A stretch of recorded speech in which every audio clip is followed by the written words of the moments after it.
So I can't believe I'm finally getting to do this. It's funny how I've been planning my vlogs for more than 5 years. Yeah, more than 5 years. I think since I was 20. And sometimes I'll record videos and sit down and, try to edit them.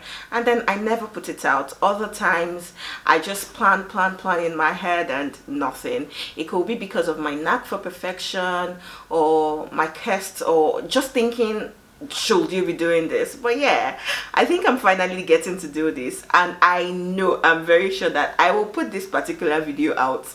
And well, let's see. So this is the point where I get to say welcome to the Butterfly Vlogs.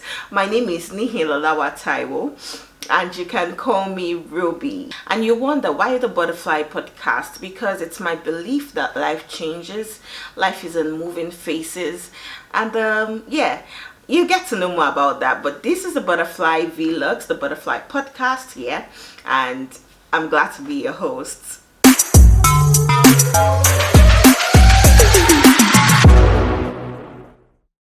Hey, welcome back to the Butterfly Conversations again.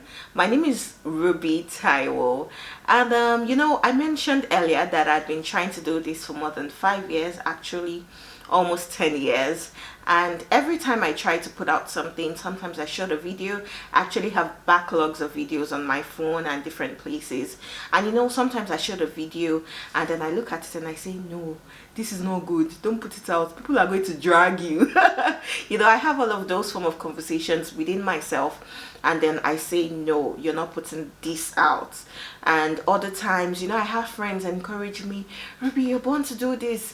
Ruby, now, Ruby, you're too good not to be out there. And but I mean, we all hear all of those things. Sometimes you put up something on Facebook and people tell you, man, you should write a book. And then you write a book and nobody shows up for you. But yeah, you get the drift. And the imposter syndrome comes into play, the can I do this, and all of those questions, they come into play, and you just end up not doing anything. But yeah, there are a lot of times, especially in the media industry, where you cannot afford to keep waiting for a seat at the table. You cannot afford to keep waiting to work with the big names, with the AITs, with the channels. You can't afford to keep waiting to work with the big names. Sometimes you have to put yourself out there. And then maybe, who knows, you either create a table yourself and invite other people to work with you, or the big names start to call you because they want to get you on their table. But whatever it is, it's important to be able to create a table for yourself. This is me hoping I'm not rambling away. But yeah, why the Butterfly Conversations? Why the Butterfly Podcast? I will start by talking about something that the world knows as the butterfly effect. In as much as the butterfly effect is not exactly related with the Butterfly Conversations, don't worry, stay with me. You'll see what the butterfly is about. So once again, welcome to the Butterfly Conversations.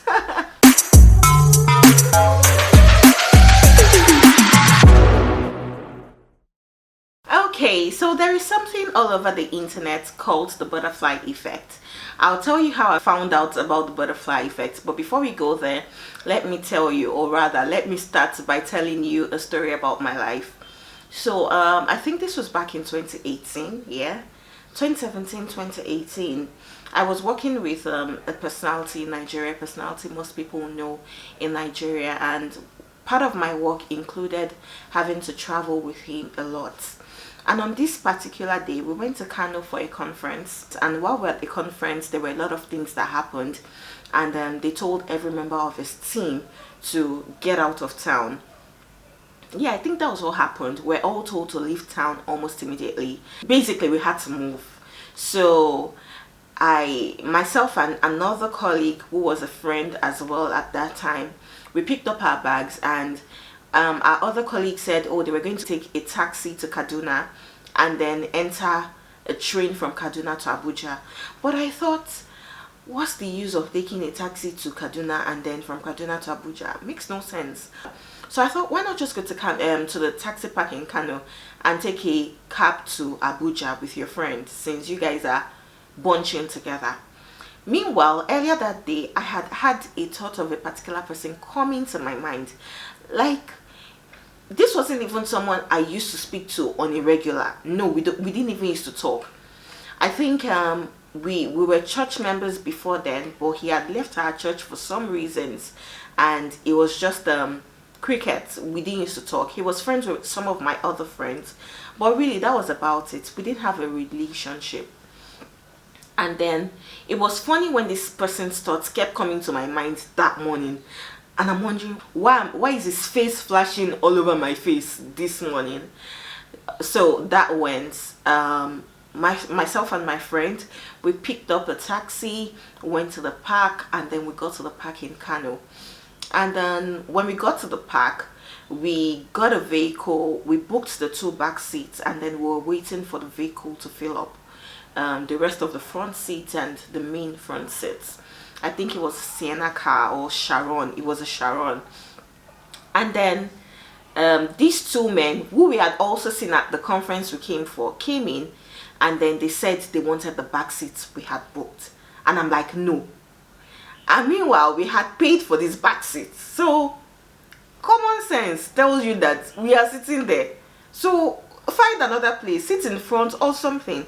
And they said no, it's either the back seats or nothing. And the driver of the taxi, I mean, we were in Kano State, the driver of the taxi came out and said, those two men saying at this back they want sit for. And I was like, we don't pay, so they know they sit here. And that was how they threw us out of the car. Yeah, they threw us out of the car and said we should go and look for another car to enter. I think the men were willing to pay more because that was the only explanation. So we're making a lot of noise. Hey, my friend was like, Ruby, we're in Kano. She used to speak Hausa, or she speaks Hausa. I didn't know. My Hausa was very terrible, so I couldn't even communicate properly with these men. And she was like, Ruby, we need to calm down. First, we're in their park. Secondly, we have to just move out quietly and stuff. And so I said they should refund our money. We'll get another vehicle. And they said till the vehicle fills up, they're not going to refund our money. So Laura were stuck in Kano. Next thing, I look forward, like I look straight ahead, and I see this person that has been on my mind all morning. And I'm like, what are the odds? You know, like, I'm getting so excited talking about this. And that was how I was so excited that day. And I'm like, hello, sir. And he's like, Ruby. And he comes, and how are you? You know, what are you doing here? Because we are both based in Abuja. I mean, what are the odds that we get to meet in a park in Kano? Like, and it's like he was coming from, I think he said he was coming from either Borno or something. It was coming from another northern state, and something happened. I can't remember the story. He told me why he was stuck in Kano, or why he had to come to Kano, and then I told him what I was doing in Kano as well. And he's like, oh, you guys are going to Abuja. I'm going to rent a taxi, and then the taxi will take us to Abuja. And I'm like, oh, great. Meanwhile, those men refused to refund our money. So he got a taxi, we got into the taxi, and then off we went to Abuja. While we're going to Abuja, we kept gisting, we kept talking, we talked about different things, life, really, you know, we just kept having different conversations. And then of course we talked about work. And then I'd always known his organization. He runs an organization, and somehow I'd always wanted to be affiliated with his organization. And then, like I said, this was in 2017, if I remember clearly, or early 2018. And then we had a, you know, he gave me his mail and said, okay, shoot me a mail, and then we'll see what we'll do. I never sent that mail. I never sent the mail, but yeah. But that relationship had been established. I think that was the first time we're having a full-on conversation. So the relationship had been built. And then he became sort of a big brother, not fully, but like an uncle figure. You know, he'll reach out to me on some occasions, we'll talk, he will ask about different things, he'll pray with me and stuff. And then that was about that story. So like this happened in 2018. I moved out of Abuja, same 2018, I think April thereabout. I moved into Ibadan to start my masters and stuff.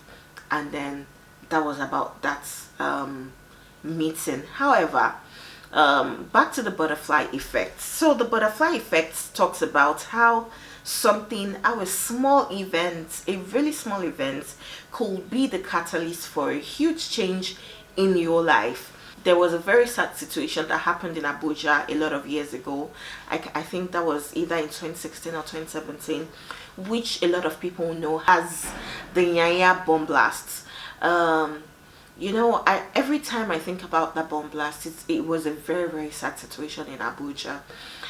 When I think about the fact that I could have been caught up in that bomb blast, I feel really terrible. At that time, I was working with a foremost media organization, and I was on the news for 12 on that day. On a normal day, I, Ruby, would have woken up very early, prepared for work so that I would join my uncle to work, and then get to work early and prepare for the news. But that day I overslept, and to make it worse, my uncle overslept. Normally he would have woken up. I was living with my uncle and his family, or rather my father's friend and his family at that time, who I would call my uncle. So I was living with my uncle and his family, and then he overslept that day. Practically everybody overslept. His daughter at that time also overslept. So nobody woke up early to say, you guys wake up, you're going to work. So we all overslept. And then I'll tell you what woke us up. It was the sound of the blast. We heard a boom, and then it was like the foundations of the house shook. And for context, we're living somewhere on Abacha Road, which is like, it's pretty much a distance from Nyanya Park. And then my auntie woke up in a rush, like, what's that? What happened? And then next story we're hearing was about the bomb blast. And it got us reflecting. On a normal morning like that, I would have been at the park waiting for a bus or a cab that will take me and his daughter to the office. And somehow we all overslept and didn't wake up until after that blast. There are small things that happens in our life, and it just feels like small. It just feels like random, but it's a catalyst for a huge change. I think about the fact that I could have died on the day of that blast. I think about the fact that I would have been in the park. Are people who died, are they worse than I am, or am I better than they are? No. It was just something. It was just, these are things that we can't explain. They are things that they just happen. No explanation. It's how maybe somebody looked at you somehow in traffic, or you got into a traffic rage, and the rest of your day is practically ruined. It's sometimes how the cup of coffee spilled on your shirts and you had to run back home to change, and before you could get back to work, you get back to work and then you realize that something has happened and you're so grateful to not be there. All of these little things, and they become the catalyst for change in our lives. I will take you back to my story of meeting this man at the park. So like I said, in 2017, 2018, we didn't exactly used to talk. Maybe once in, say, 3, 4, 5 months, he'll reach out, hey Ruby, how are you? You're on my mind, and blah blah blah. And I'm like, oh, I'm fine, and that's about it. So I think this was in 2019. He came to Ibadan. Before he came, he reached out to say, oh, I'm coming to Ibadan. I'll be in Ibadan. How about we see? I'm like, sure, I'll be glad to see you.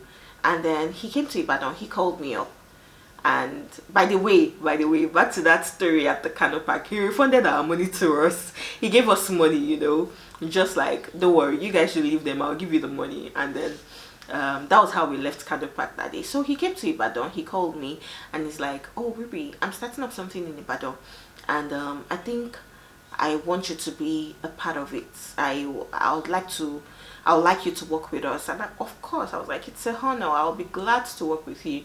I was doing a lot of other things at that period, but I was broke to the last. And he came, raised my hopes about a job and stuff, and said, don't worry, just hold on in Ibadan, don't move out and stuff. And I was like, fine, I'll stay. So we had that whole conversation. He went back to his base and I was in Ibadan. So this was me thinking that this was going to happen ASAP. Like, I was thinking, oh, maybe in the next 3 months I'll start working with him, and that will be it. And then, like I said, this was in 2019. The whole of 2019 passed. I think this was early 2019 or late 2018, but the whole of that year passed. I'll reach out to him and he's like, don't worry, be patient. You know, it took quite a long time. 2020, 2021. By this time, so in 2020, I think that was COVID period. COVID happened. So this older friend of mine reached out to me to say, Ruby, I hope you're still in Ibadan. Don't worry, I have you in mind. This thing's going to happen and it will happen very soon. And I was like, whoa, whoa, whoa, don't stress me. I've been waiting for you since when, 2019. I beg. You know, that was how your Yoruba proverb says something okonshare. Like hope deferred keeps, something about when you're hoping for something for too long, your soul begins to get weary. And that was my situation at that point. I already felt so tired. Like, so 2020 I wanted to move back to Lagos because I couldn't afford to pay my rent. So it happens that I put up something on my status, on my WhatsApp status on that day, that I was going to move under the bridge, under Mokola Bridge. So when you see me, just hold out your girl and stuff, you know, just for fun. I was trying to move into a cheaper, I think at that point, my rent was just about, I was going to be paying 220,000 that year or something. But I couldn't afford to. I had just about 120,000 and stuff. So I put up the stuff on my status for people to laugh and stuff, and he's like, Ruby, are you serious? I'm like, oh, I'm just joking, but this is the situation and I'm moving back to Lagos. And he's like, no, don't move back to Lagos. I wasn't kidding when I said this was going to happen, and it's going to happen soon. So maintain your house in Ibadan. I was like, sir, I cannot afford to. And it's like, how much do you have? You are going to pay something, right? How much do you have? And I was like, right now, what I need is, I think I told him I needed 80,000 or something or so. And then he said, okay, when you're ready to pay, hit me up, I'll send you the money. There are a lot of us that we don't get free money. Like, people don't just see us and dash us money. So it felt like, okay.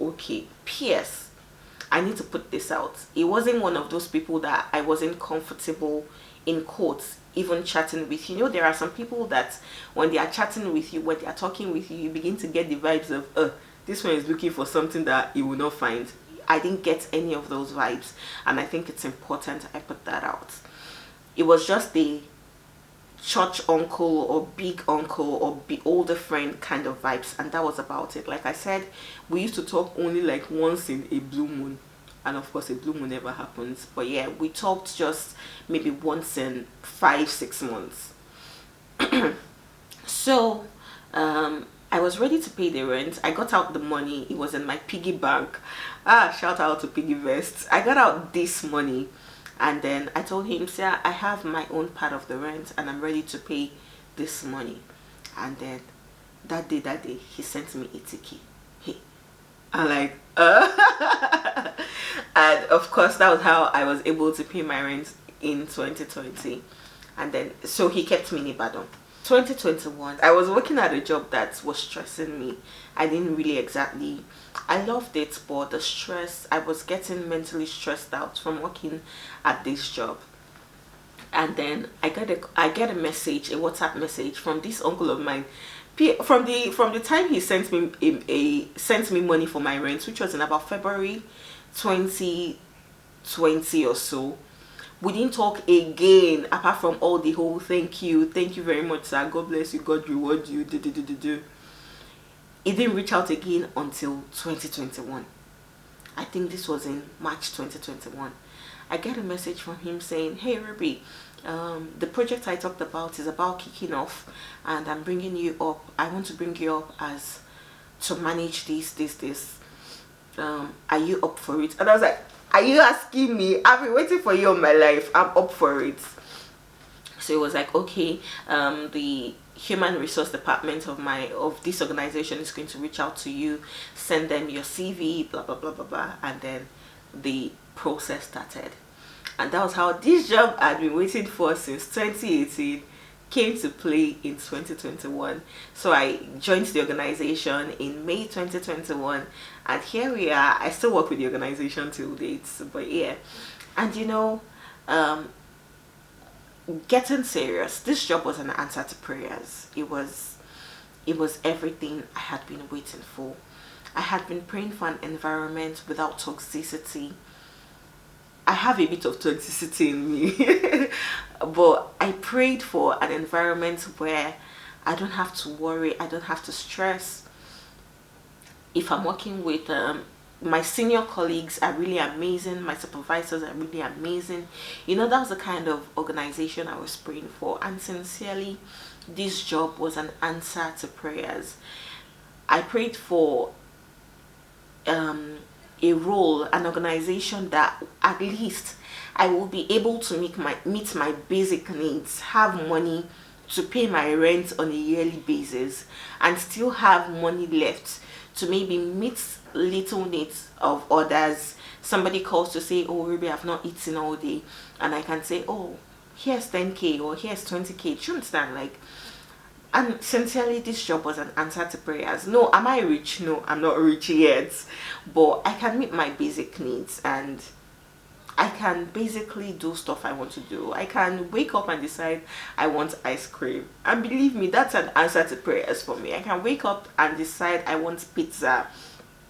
I can wake up and decide I want to set up a studio in my house. Like, it's an answer to prayers. While I was trying to prepare for this, my friend who is helping me out with the shooting was like, oh, we need to get a microphone, we need to get this, and I couldn't afford to send 12k before. No, I couldn't. But I was okay.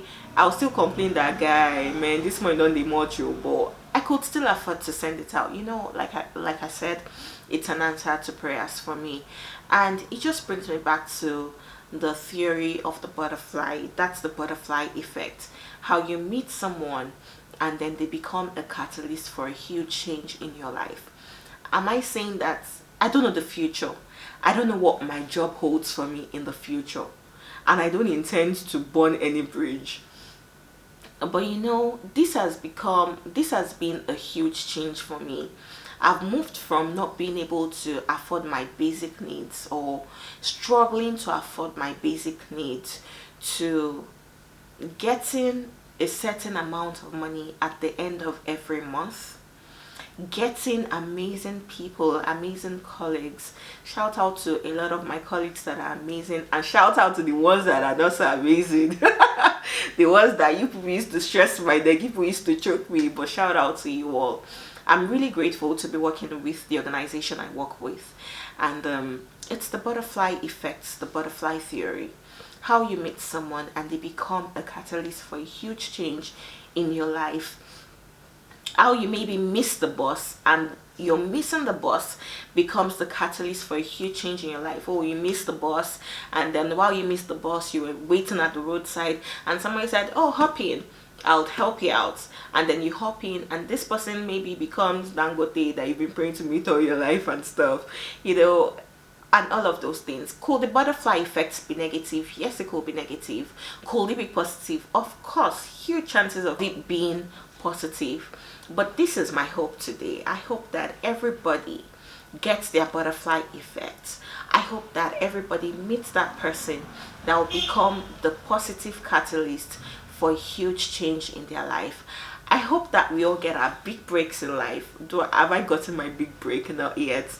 But of course, that was a chance to one of the biggest breaks I've had in my life. So I hope that everybody has the chance to the big break in their life. I hope that everybody gets the positive butterfly effects they are looking for. And I hope that life aligns for everybody. Thank you very much for listening to my hopefully first episode of the Butterfly Conversations. My name is Ruby Taiwo, and I have a lot of love for you. This is the Butterfly Conversations, and like I will say, life changes change along with life. Thank you.